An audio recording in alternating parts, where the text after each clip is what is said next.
the Mississippi State University Extension Service here in Hancock County, joining you by distance video to talk to you today about hummingbirds. And I know my title says Hummingbirds in Mississippi, but we're going to talk about it a little bit more broadly. And so if you're listening from Louisiana or Alabama or New Jersey, we may find something that fits and suits what you're looking for regarding this topic. And if you're watching this on YouTube later, I certainly appreciate you doing that and invite you to look at all of the other YouTube video topics that are there. So when we're talking about hummingbirds, certainly here in the Eastern United States, what we're talking about the vast majority of the time is the ruby-throated hummingbird. And that is this very attractive bird we're very fortunate to have here in our environment. Really, certainly the most common hummingbird that we have in the Eastern United States. A very extraordinarily beautiful hummingbird, very prone to coming to our gardens, even in urban or suburban environments. And certainly if we're out in a rural area, they come and visit our landscapes and visit our flowers and visit the hummingbird feeders that are there. As for their feeding, the ruby-throated hummingbird primarily feeds on flowers while it's hovering. You can see it, unlike a lot of other birds, as far as I know, any other birds, they are capable of hovering there in the air. Their wings beat very quickly. And they feed by hovering, extend their bill, have a really long tongue that lets them get right down to the center of the flower and get that nectar out of the flower.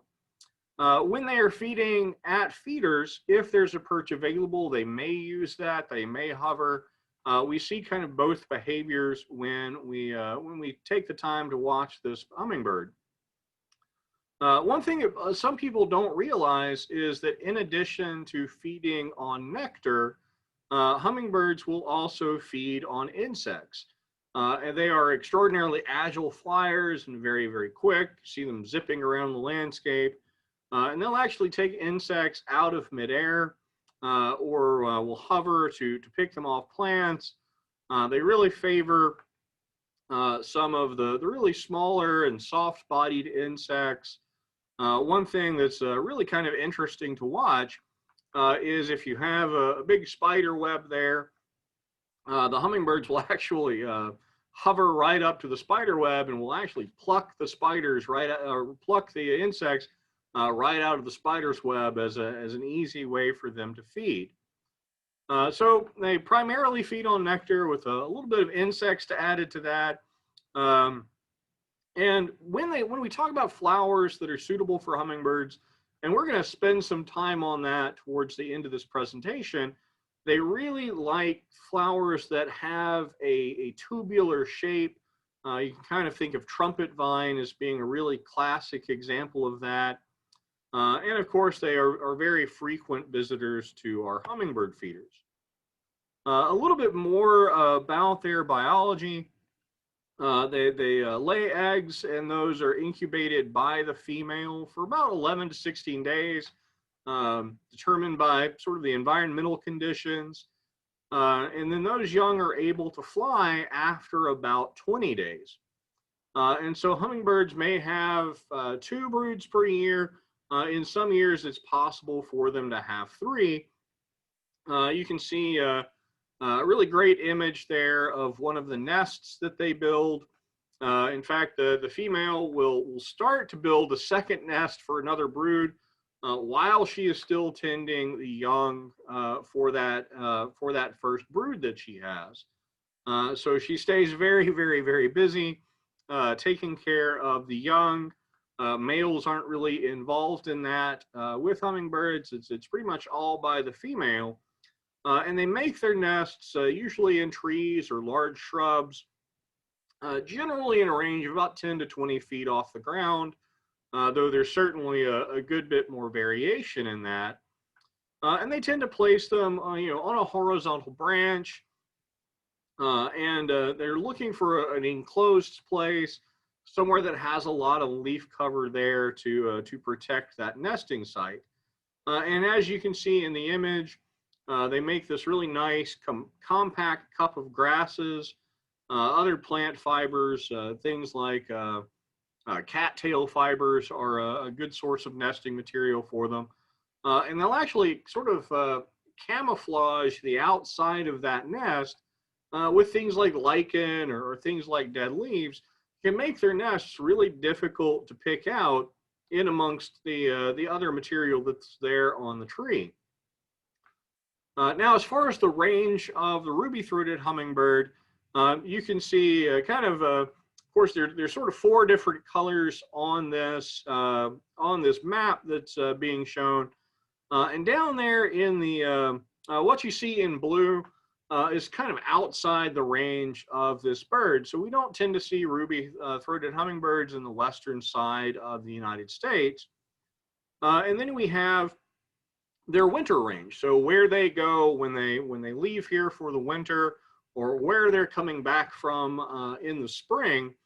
So that area that's kind of in purple would be the areas of Mexico and Central America where these birds go in the winter. And then you have the yellow area, and that is their migratory range. Of course, a lot of that is the Gulf of Mexico. They're not staying there for a very long period of time. But that migratory range is kind of an area that they might pass through as they're getting to the final grounds they're going to stay in for the warmer parts of the year. And that is shown on this map in an orange color, and that's what we call their breeding range. So that's where they're going to be going and sticking around and producing a brood of young for the next year. One really, kind of interesting note, this is an older map, and sometimes we see change over time in terms of, how these ranges for different animals act over time, particularly in warm years. You can see a little bit of that winter range extends to the very southern part of Florida. And there have been some reports, it's not really, fully understood yet, that they may be overwintering in more northerly environments over time, just as a result of change in the climate. One thing that I would particularly like to note out to you, and this is not just for ruby-throated hummingbirds, but really for all of the hummingbird species that are out there, is, of course, people are very interested in hummingbirds, and they really like to note when they show up and note their migration. And so you can go to this website, and they're all of the reports for different sightings for hummingbirds, particularly at the start of the year as they're migrating, are noted on this map. And at the end of the presentation, we'll try to take a moment just to pull that up. So you can see it's always really interesting to me because you see when some of those notes about you can kind of time their migration by where people are seeing them. And one of the things I really enjoy about that is how excited people are. It's not just a dry, dull, saw female ruby-throated hummingbird in this location. They include their a little personal note with it. That can be really fascinating. Just want to take a little bit of time to talk about some of the other hummingbird species that are out there. And while we normally say that if you see a hummingbird in the eastern part of the United States, it's going to be a ruby-throated hummingbird, it's possible that you might happen to see one of these other species. Now, we're not nearly as they're not nearly as common, and we aren't as much a part of their range, but they have been reported particularly in coastal areas, and so it's possible that you might run into one of these. This is one I think that is just an absolutely gorgeous bird. This is the rufous hummingbird. I'm not going to go into all their scientific names. I'll just include those. And their behavior is very much like you would see out of the ruby-throated hummingbird. You know, feed on flowers, feed on very much the same kind of flowers, and they have the same behaviors in terms of how they feed. They also feed on insects in a very similar way. And you know, what you'll particularly notice in terms of their appearance is that nice, really kind of a bright orange color underneath the throat, particularly on the males. They do incubate just a little bit faster, just like the ruby-throated hummingbird. The female is solely responsible for the care of the young, and they take about the same amount of time to develop from egg to being able to fly. They have very similar nesting habits as well, make their nests in very much the same locations. They may actually use old nests for another brood, but they make their nests in very much the same way as you would expect for the ruby-throated hummingbird. And here is their range. Again, you can see all of that blue. That's area where we wouldn't expect to see them. But you do see that we are here in the southern part of Mississippi and Louisiana, the rest of the southeastern United States. We are a part of their winter range. So their breeding range is way up in the Pacific Northwest, but as they migrate, they're either going to migrate down to the Pacific coast of Mexico, but we may see some that decide to migrate to the Gulf Coast as well. So during the winter months, certainly a great idea to keep out those, keep your eyes out for this kind of hummingbird. And that's another note here, that it's a great idea to kind of, you know, we often don't keep those hummingbird feeders out, you know, during the winter months, but it's certainly possible to do that. And you never know what hummingbird you might run into. Another one, just absolutely gorgeous hummingbird. This is the black-chinned hummingbird. And this is a really common hummingbird in the western part of the United States. You often see it in suburban gardens or in backyards. And that brings up a term that we'll occasionally see when we talk about the range of birds as they migrate. There's two terms that you'll hear. You'll either hear them as accidentals or as vagrants. I kind of like calling them vagrants. They aren't so much lost, but they really are kind of outside their normal range. We don't really understand what might cause them to go astray from their normal range that they would migrate through. But it's possible that over long spans of time, if individuals survive and thrive in an area as vagrants, that you might see them establish populations and show up more commonly. Really like this hummingbird, really like the color that they have under their throat. And here's another one of these maps that I have taken from that same website. And you can see, you know, areas where they're permanent residents all over in the western United States. Their migration range all over in the western part of Mexico, and traveling down. But you do see locations noted in, you know, particularly in southern Louisiana, even over to southern Florida and as far north as Tennessee. So, you know, certainly not, you know, likely encounter, but something that you might be able to see if you keep your eyes open and keep those bird feeders out. One of my personal favorites, this is the Calliope hummingbird. Really not likely to be seen here in Mississippi, but just a very pretty bird.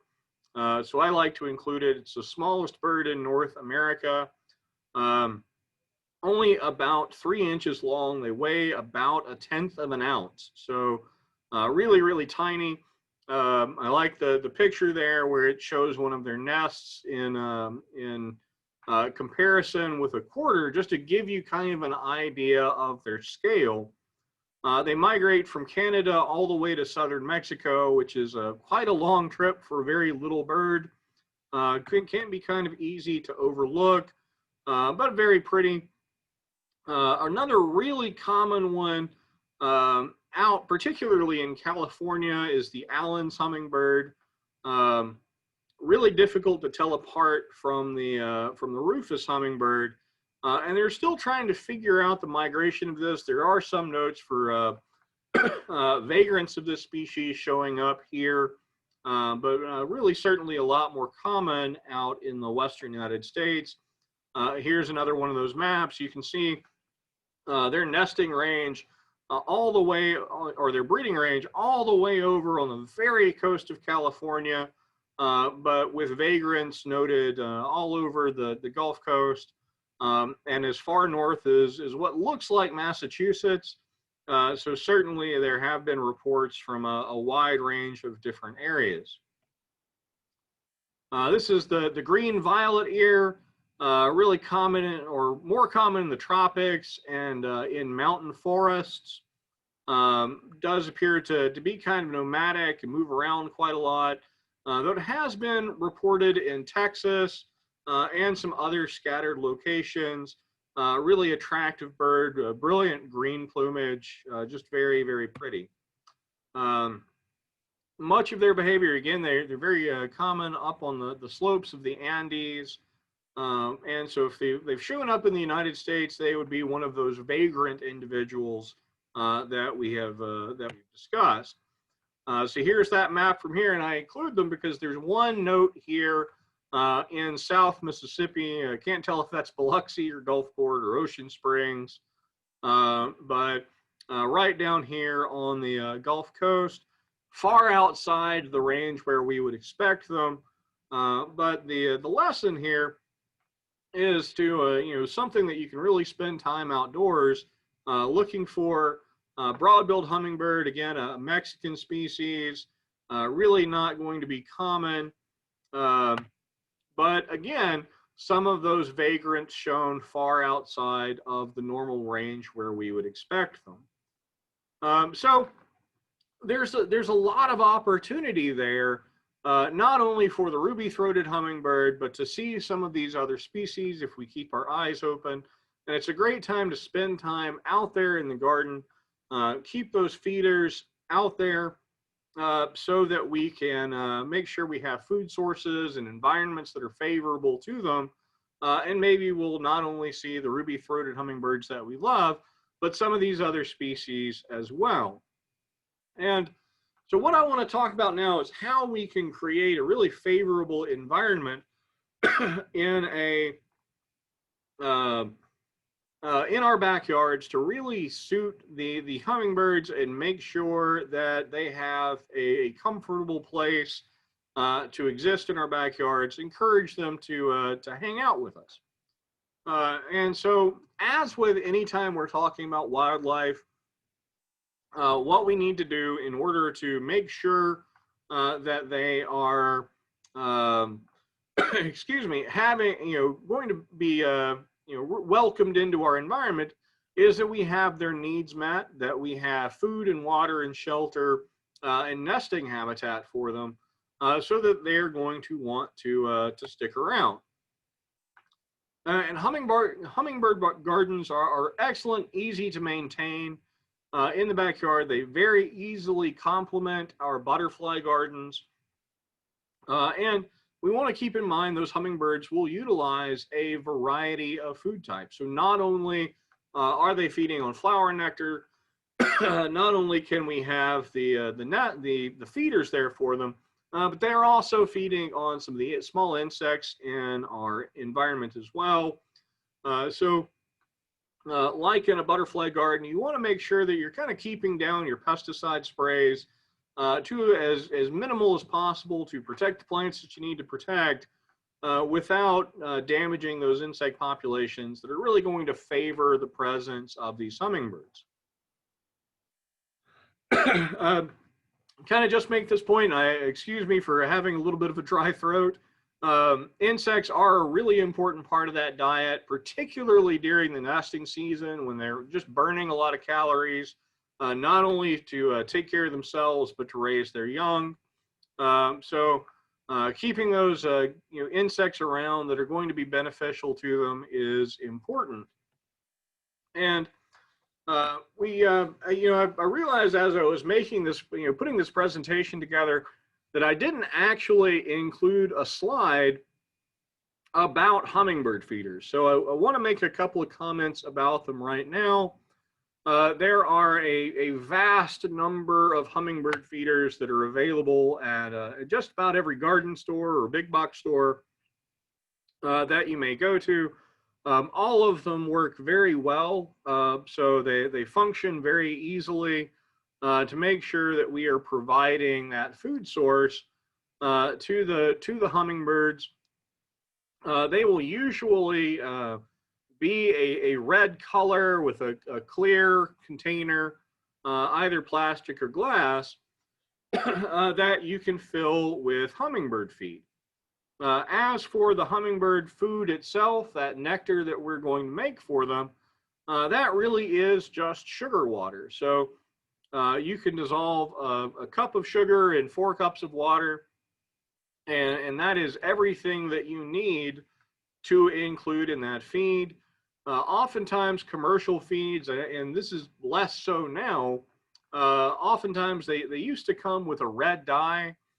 And if you look on the internet, there's a lot of information about whether that dye might be bad for the birds or not. To be direct and honest with you, I don't know that it is. But what I do know is that red dye color is just unnecessary. The birds will learn the location of your feeder once it's being used. And the red coloration of the feeder itself is more than enough to draw them to it. So it's not necessary to include any food coloring in the dye in the food mix that you're making. Again, just sugar and water is everything that it needs to be. One other thing, just plain white sugar is everything that you need. Some of the other kinds of sugar have molasses in them or things like that. Just use plain white sugar. And I've never seen this come up, but all of the references include a warning not to use honey. I don't know anyone who's ever done that, but please don't, because there is a health issue that can be caused for the birds by them consuming that honey water. So just water and sugar is everything you need to include.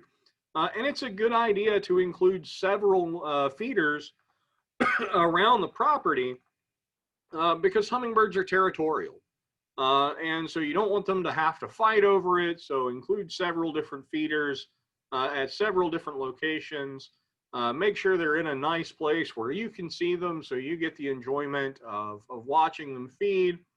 And they do really well. That being said, hummingbird feeders are great. I have absolutely nothing against them. But the majority of the hummingbird's food, it's best if it comes from the plants that we have in our environment. It's just, we're going to be able to enjoy the plants. Hummingbirds are going to be able to enjoy the nectar, and it's a win for everyone. If you have a really small backyard that doesn't accommodate a large number of plants,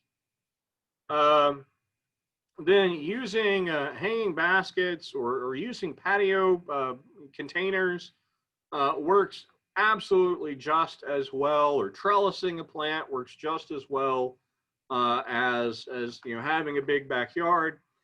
Did see a question in the chat asking about how often you should change the food that's in that feeder. If you have an active hummingbird population, you're not going to have to worry about that because it's going to deplete very quickly.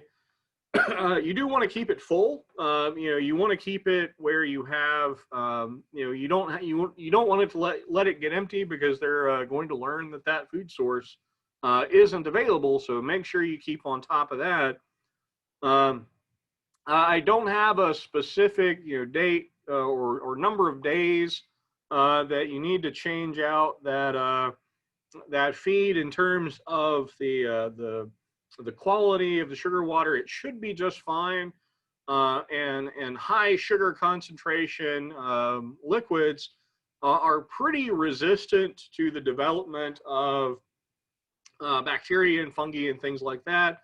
But keep an eye on it. If it gets cloudy or something like that, it's a good idea to change it out.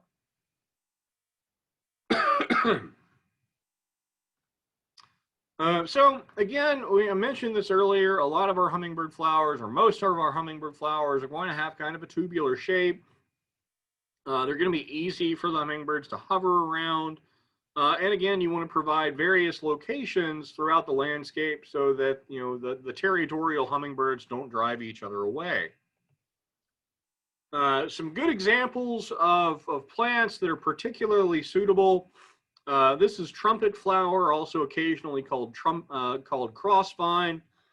A really good example of a plant that would work well as a vining plant or as a trellised plant that the hummingbirds can make use of. You can see the really nice orange color of the blooms that are going to draw those hummingbirds in, and it works really well up against up against a surface or something like that if you don't have another area where you can put it.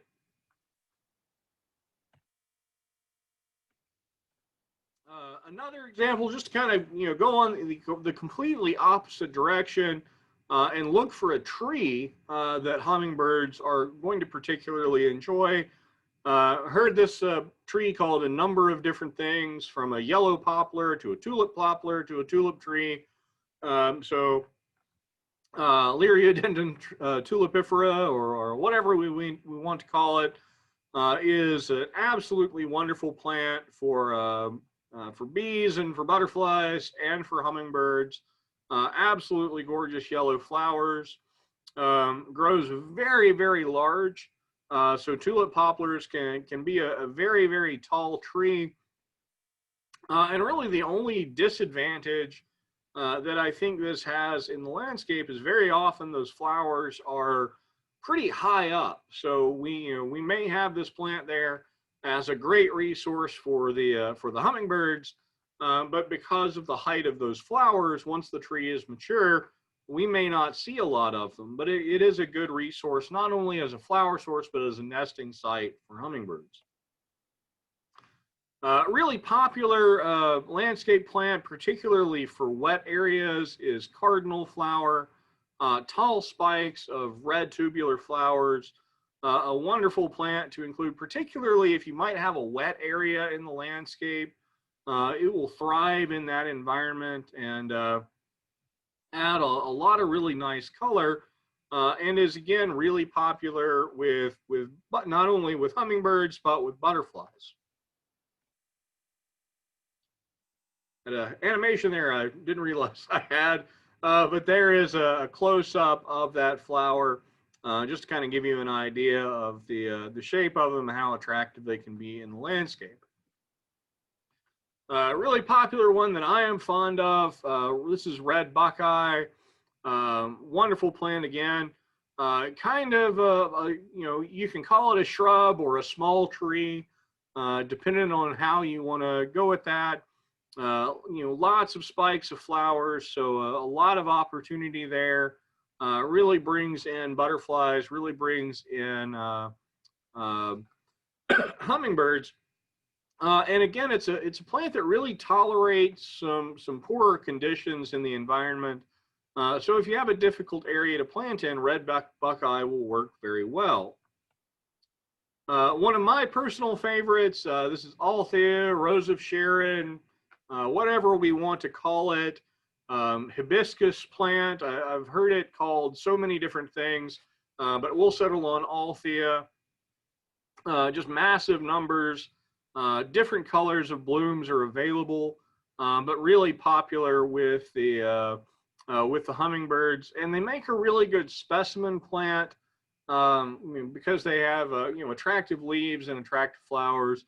They grow a little bit slowly, at least down here, but they work really well in the landscape, and I think this is a really good option. And now there are a lot of species of plants out there that do really well. So I just wanted to make sure I mentioned a few others. There's trumpet honeysuckle, both, bee balm, both scarlet bee balm and lemon bee balm are very great, very good. Wild bergamot, and I've already mentioned cardinal flower, trumpet creeper, clove currant, columbine. All of the salvias are wonderful plants to include to provide food sources to hummingbirds. Don't want to forget our wildflowers, so penstemons and red columbines. Scarlet sage is a personal favorite that I think just works really well in flower gardens to kind of incorporate, all of our plantings to favor wildlife with all of the other, ornamental plantings that we have in the landscape. So all of these are really good options to support hummingbirds as well. Now, we don't want to forget the other needs that they have. Water is absolutely important for hummingbirds, as it is for all wildlife. They can take in 8 times their body weight in water per day. So that is quite a lot, and we want to make sure that they are receiving that. And bird baths are one way to do that. My favorite way to do that is a mister. And it's just, you put that mister out there, it's putting out that spray of water droplets.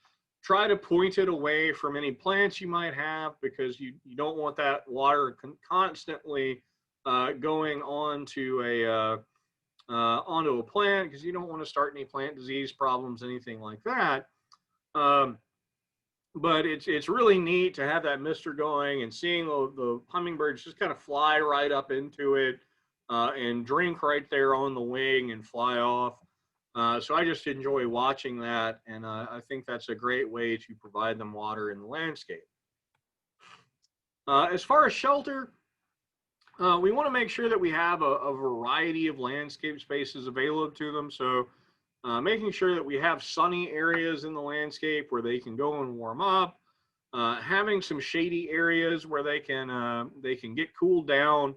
All going to be, having that variety is really important to supporting wildlife in our home landscape. It goes back to the very beginning. The first presentation I did here was talking about diversity, and increasing that increases our biodiversity.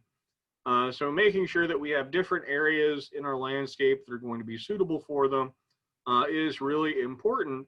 Lots of good examples that I've seen, just having different areas in the landscape that can incorporate the different needs of wildlife.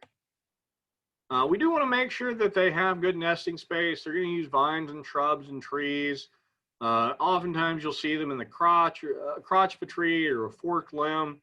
You want to pay attention to that. If you do see birds nesting there, give them their space and let them let them raise their young in peace and just kind of enjoy them. So a lot of times people are always trying to get rid of all of the lichen and keep a really clean and neat landscape. And certainly I understand that. But a little bit of mess and some spider webs and some lichen on the trees, or some cattails that have started to get a little bit fuzzy, are really good sources for nesting material for not only hummingbirds, but for other birds. And so I'd encourage you, leave a little bit of that in their landscape, because what we might consider mess is nesting material and shelter to them. So that goes through all needs. We talked about some plants that are really good for hummingbirds, talked about making sure that they had water, different environments for them to be in, really good nesting space. And so that is the presentation for hummingbirds. Hope you enjoyed it. And so I'm going to go ahead and stop that share. And if we